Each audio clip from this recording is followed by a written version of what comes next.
Now we have teams CRLD here to felicitate our Sastri sir.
I request the couple to be seated.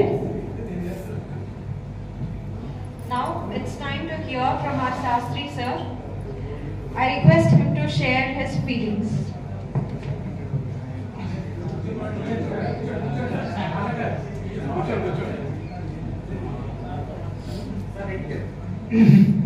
పెద్దలు గౌరవనీయులు మా leader గారు Shri Bhaskararao garu, closely connected leader deputy zonal head madam Sharadamurthy garu, and remotely connected leader deputy zonal head Shri Siddaramaiah garu, and immediately connected leader AGM Shri Hariram garu, and నవ్వండి అని connected another DGM AGM great sir, and all my zonal office colleagues, ఇక్కడికి వచ్చిన నా బంధువులు, నా అన్నయ్యలు, మా అక్కయ్య, మా వదిన, మా వియ్యకుడు గారు, వియ్యకుడు గారు, మా అమ్మాయిలు, మా తమ్ముళ్ళు, మా మేనలు, అందరికీ ఒకసారి చిన్నవాళ్ళకి ఆశీస్సులు, పెద్దవాళ్ళకి నమస్కారాలతో, మరియు నా పూర్వమిత్రులు, వాళ్ళ మర్చిపోకూడదు, నేను నా పూర్వమిత్రులు. అయితే ఏంటంటే 60 ఏళ్ళు వచ్చిన తర్వాత మాటలు నేర్చుకోవడం ఏంటంటే మీరు అనొచ్చు కానండి, మాటలు లేవు ఇప్పుడు మాట్లాడటం, నేర్చుకోవాల్సిన పరిస్థితి వచ్చిన మాటలు.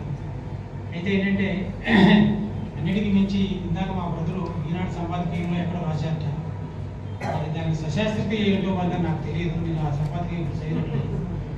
95 ముందర జాయిన్ అయిన వాళ్ళకి ఉద్యోగం పట్ల ఉన్నటువంటి భద్రత ఎలాంటిది, ఉద్యోగం పట్ల ఉన్నటువంటి దీక్ష లాంటిది, దక్షత లాంటిది, అంకిత భావం అలాంటిది, ఆలోచన అలాంటిది, ఆవేదన అలాంటిది అనేది అంటే కనుక ఈ జనరేషన్ కొద్దిగా మారింది.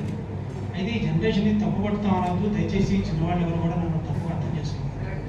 కారణం ఏంటంటే ఆ రోజున మన భారతదేశంలో ఉన్నటువంటి ఉద్యోగ పరిస్థితి చూస్తే కనుక ఏంటంటే డిగ్రీ పాస్ అయిన తర్వాత ఒక ఉద్యోగం అంటూ వస్తాయి. ఆ ఉద్యోగం ఏంటంటే నదిలో కొట్టుకుపోయేవాడికి ఒక ఆలవాళ్ళు లాంటిది, అది పట్టుకొని మొదలు మెల్లగా పాకి కట్టుకుంటాం అనేటువంటి ఆలోచన.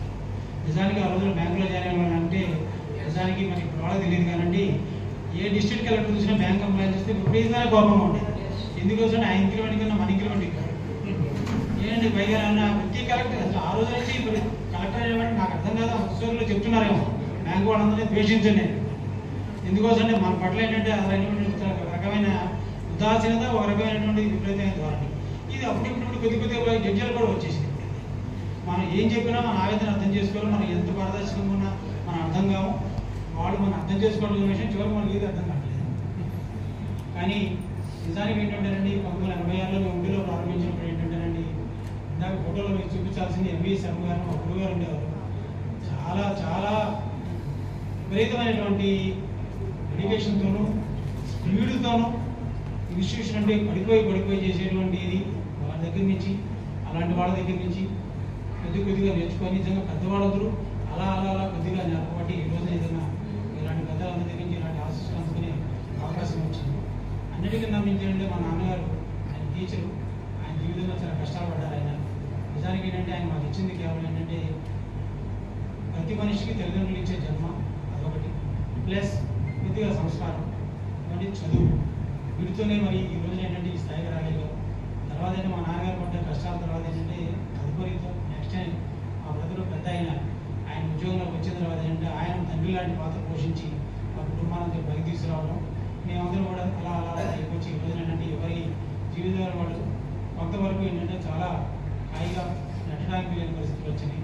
అన్నిటికీ మించి ఏంటంటే ఆంధ్ర బ్యాంకులో అవకాశం రావడం, అన్నిటికీ మించి ఏంటంటే ఇదే బిల్డింగ్లో 1986లో నేను జాయిన్ అవ్వడం, ఇదే బిల్డింగ్లో చాలాసార్లు ఇంటర్వ్యూలు అటెండ్ కావడం,